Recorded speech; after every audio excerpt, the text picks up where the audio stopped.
Okay. Some of you have wondered what I'm wearing, and I'm going to show you the back first of all. You'll see an instrument.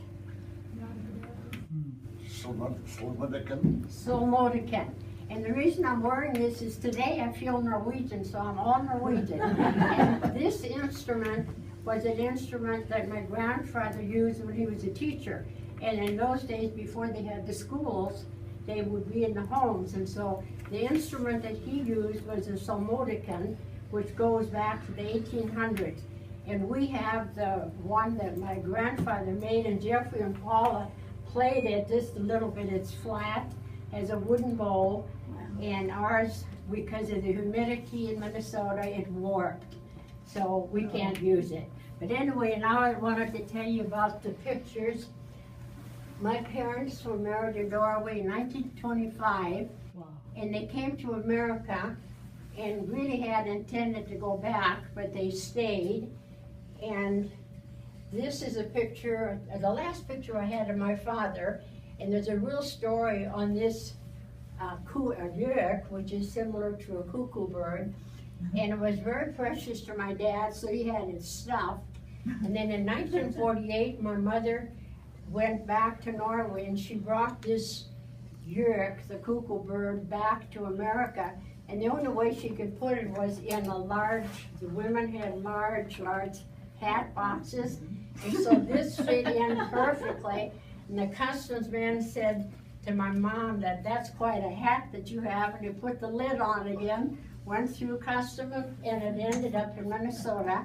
And a couple, I suppose 2 years ago, now this is in a museum in Minnesota. So this is an old bird. I want to tell you about my parents.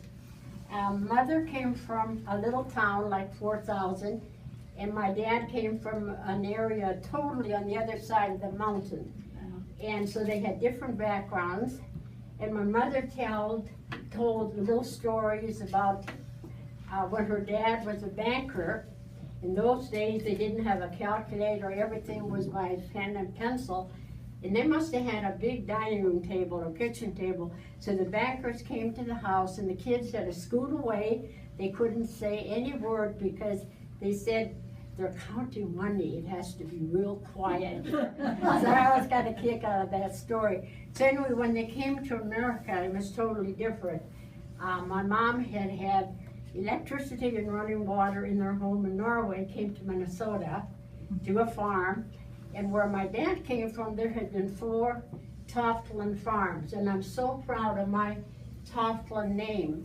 It goes back to 1609. Yeah. And it's still, I'm using it. And I'm just real proud to use that name. So anyway, Dad couldn't make a living in Norway because the oldest son always gets the farm. So then he came to America and stayed. And this is the last picture that I have of my dad before he died of cancer. But when we think of the memories that people leave with us, my dad never complained. He was such a gentleman even in illness. And I think of that, and then when it was a tax assessor, these people that work with taxes said he had never known such an honest farmer. And I thought, oh, isn't that a beautiful legacy to remember? And so my mother was a writer, and she used her name, and I've been collecting her works for the archives of St. Olaf College, and it's been real exciting. And this is a picture that surfaced just about 2 years ago, when they found that it was in a box of her writings, and it's nature. And when they checked it out, this was painted a couple months before I was born. And I thought, how interesting, because most of my paintings are nature. And so here is one we had no idea, and it had 13 verses that she had written in Norwegian, and she uses her favorite flower, lily of the valley. And then the editor wrote back and said, well, she must have had Lily in mind because they named me Lily. So I've been given a real legacy of tradition and heritage, and and it's exciting. So those are the main thoughts. And I might just add something now that Jeffrey and Paula are here.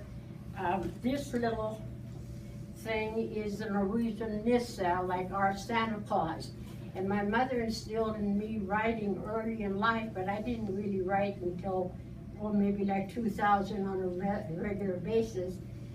So I made 4 books, and then when I lost my vision, we just couldn't market it. But anyway, now the good news is that those books are in a collection at Seminole College, in the special collection.